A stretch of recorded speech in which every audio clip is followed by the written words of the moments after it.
L'idée de Call of Duty, c'est imaginer une colocation à la fin du monde.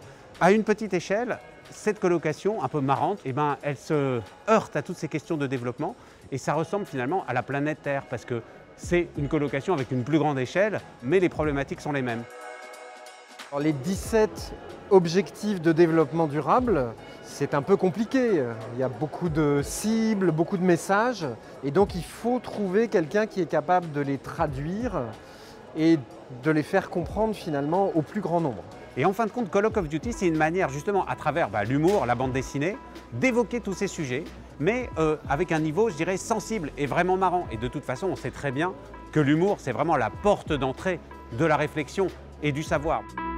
Et puis dans ce contexte post-Covid un peu particulier, nous sommes ravis de pouvoir permettre que certaines expositions vivent alors qu'elles n'auraient pas vécu autrement.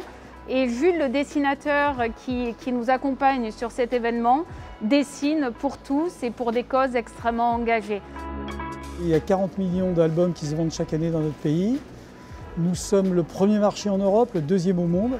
Et il y a une vraie logique à ce qu'on soit là, dans un endroit où on peut mettre en relation le public avec une forme d'expression artistique extrêmement populaire au meilleur sens du terme.